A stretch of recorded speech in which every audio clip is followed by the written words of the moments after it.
Olá, todas e todos vocês. Vou fazer aqui breves comentários acerca do dia de hoje. O dramaturgo Nelson Rodrigues disse certa vez que no Brasil o absurdo perdeu a modéstia. Ele nunca teve tanta razão quanto nos dias de hoje. Hoje na Câmara a gente votou uma medida provisória enviada pelo governo federal, a medida provisória 696 de 2015, que trata das prerrogativas do recém-criado Ministério das Mulheres, da Igualdade Racial, da Juventude e dos Direitos Humanos. O texto da medida provisória diz que na elaboração de políticas públicas para as mulheres deveria ser incorporada a perspectiva de gênero. O que é que o texto quer dizer com isso? Que as vulnerabilidades intrínsecas ao gênero feminino, as vulnerabilidades que atingem as mulheres, e que só atingem as mulheres, bem como a própria falta de equidade de gênero, deveria ser levada em conta, deve ser levada em conta nas políticas públicas. Os deputados da bancada da Bíblia, que reúne os deputados evangélicos fundamentalistas e católicos fundamentalistas, e eu não estou falando de todos os católicos nem de todos os evangélicos, estou falando dos deputados evangélicos fundamentalistas e católicos fundamentalistas que compõem a bancada da Bíblia.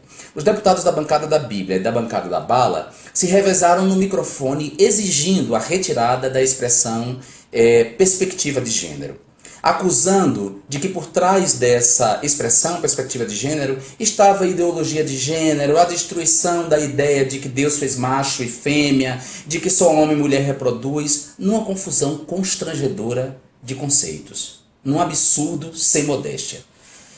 Eu fico chocado como a ignorância tem graçado na Câmara dos Deputados, como a burrice motivada tem dado o tom na elaboração e na aprovação de leis. Nós fomos derrotados, eles conseguiram vencer com uma margem de 20 votos e a expressão perspectiva de gênero foi retirada. Depois eu vou divulgar para vocês a lista dos nomes dos deputados e como cada um deles votou. Mas agora eu quero falar primeiro da orientação de bancada. O destaque que pediu a retirada da expressão perspectiva de gênero foi um destaque do bloco do PRB. Quem votou a favor desse destaque, ou seja, pela retirada da expressão? Votou o bloco composto pelo PP, PTB, PSC e PHS, o bloco formado pelo PR, PSD e PROS, o Solidariedade de Paulinho da Força também votou pela retirada. Agora, o que mais me espanta é o PSDB, esse partido que se diz liberal, que se vende publicamente como liberal, ter liberado a bancada. Ou seja, a bancada do PSDB contém pessoas que são contrárias às liberdades individuais. São liberais do ponto de vista econômico, querem Estado mínimo, mas não defendem as liberdades individuais. O mesmo vale para o Democratas, o DEM, que também gosta de se vender como um partido liberal, mas que é, na verdade, reacionário e conservador e contrário às liberdades individuais. E o PSB, esse partido do falecido do falecido Eduardo Campos, o PSB do falecido Eduardo Campos, né, que também se coloca como um partido socialista e de esquerda, liberou a sua bancada, porque também no PSB há deputados reacionários e conservadores e contrários aos direitos de minorias. É lamentável que isso esteja acontecendo, que num país como o Brasil, num país em que as mulheres não estão empoderadas, que as mulheres ainda são minoria no mercado de trabalho, que há uma distorção salarial entre homens e mulheres, num país em que o aborto é a quarta causa de mortalidade materna, o aborto ilegal, porque no Brasil o aborto não é legal, é inadmissível que num país como esse uma expressão como incorporar a perspectiva de gênero nas políticas para as mulheres seja retirada por causa de pressão de deputados fundamentalistas. E por falar em direito das mulheres, direitos sexuais e reprodutivos das mulheres, eu estava lendo hoje a Folha de São Paulo, eu leio sempre, leio a maioria dos jornais, tenho muitas críticas ao jornalismo praticado por eles, mas eu leio sempre os jornais. Eu estava lendo hoje a Folha de São Paulo e me surpreendeu a entrevista que a Folha de São Paulo trouxe com a jornalista Miriam Dutra Schmidt, que teria sido amante do ex-presidente Fernando Henrique Cardoso. É uma entrevista contundente, Não sei se essa entrevista, se tudo que é dito nessa entrevista é verdadeiro. Não sei se a Miriam Schmidt está falando a verdade. O presidente Fernando Henrique Cardoso, inclusive, teve direito a responder às acusações que ela faz. Então, vamos partir do pressuposto, eu não tenho certeza se é verdade. Acho que a gente tem, inclusive, que esperar para poder fazer afirmações peremptórias. Mas vamos partir do pressuposto de que ela esteja falando a verdade. Né? Não me interessa a vida privada do presidente Fernando Henrique Cardoso, a vida íntima dele, como também não me interessa a vida íntima do ex-presidente Lula. Né? Eu acho que pegar a vida privada desses dois ex-presidentes e tratá-las publicamente é algo desnecessário, que não me interessa e que não deveria ser do jogo político. Mas tem um aspecto dessa entrevista da jornalista Miriam Schmidt, que me chamou a atenção, um aspecto que tem a ver com a vida privada, mas que se articula com a questão pública. A Miriam afirma de maneira peremptória que o ex-presidente Fernando Henrique Cardoso pagou para ela praticar um aborto. Né? Disse que ela não teria um filho dele e pagou para ela praticar um aborto.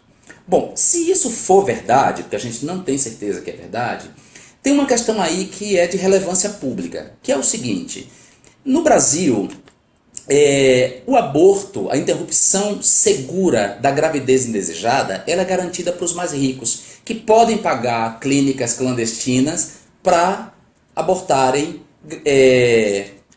gravidezes, para interromperem gravidezes indesejadas. Os ricos podem fazer isso. Mentem publicamente, dizem que não praticam o aborto, mas por debaixo dos panos pagam a clínicas que atuam de maneira clandestina para praticar o aborto. Os pobres têm que se contentar com açougues e com práticas abortivas caseiras que ampliam o risco de vida da mulher.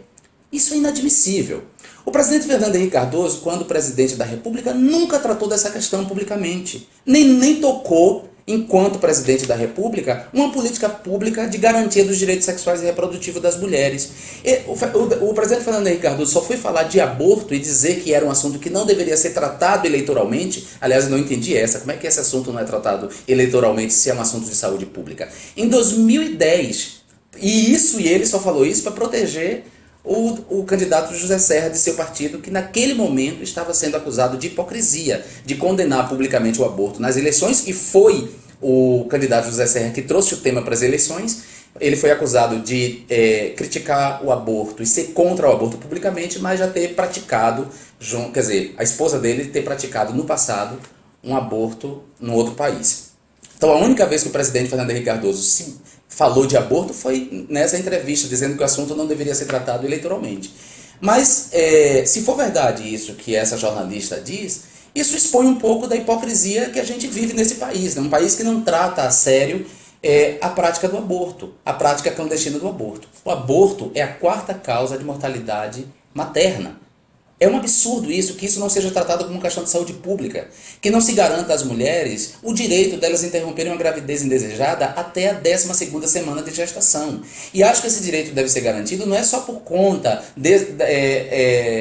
da microcefalia que ameaça mulheres grávidas hoje, por conta do Zika vírus. Eu não acho que a gente tenha que debater essa questão só por conta desse contexto de epidemia de Zika vírus, que pode produzir microcefalia. A gente garante isso como uma política pública para as mulheres. As mulheres têm o direito de decidir se querem ou não estar grávidas. Elas têm o direito de ter acesso a métodos contraceptivos, elas têm direito a uma educação sexual que lhes permita conhecer o seu corpo e, portanto, evitar a gravidez. Mas no caso de acontecer uma gravidez, seja porque o método contraceptivo não funcionou, ela tem o direito de interromper essa gravidez no tempo que a ciência diz que é o tempo adequado para se interromper. Então, o que me interessa dessa entrevista, que eu não sei se é verdadeira, que não sei se é verdadeira a entrevista, não, a entrevista é verdadeira, não sei se é verdadeiro o que ela diz na entrevista. O que me chama a atenção nessa entrevista da jornalista Miriam Dutra não é as questões íntimas do casal, isso não me interessa, como volto a dizer, não me interessa também as questões íntimas do presidente Lula e do casal Marisa Lula. Agora, me interessa esse aspecto, o aspecto de que algumas pessoas nesse país, por terem dinheiro, têm acesso a um direito, enquanto as pobres não, e essas pessoas que têm acesso ao direito falam publicamente contra o direito dos mais pobres. E também o aspecto de que uma gravidez Quando ela é indesejada para o homem, esse homem se coloca a favor do aborto. Mas quando ela é indesejada só para a mulher, ele quer criminalizar a mulher. Bom, é isso por hoje. Muito obrigado e até um outro vídeo. Beijos.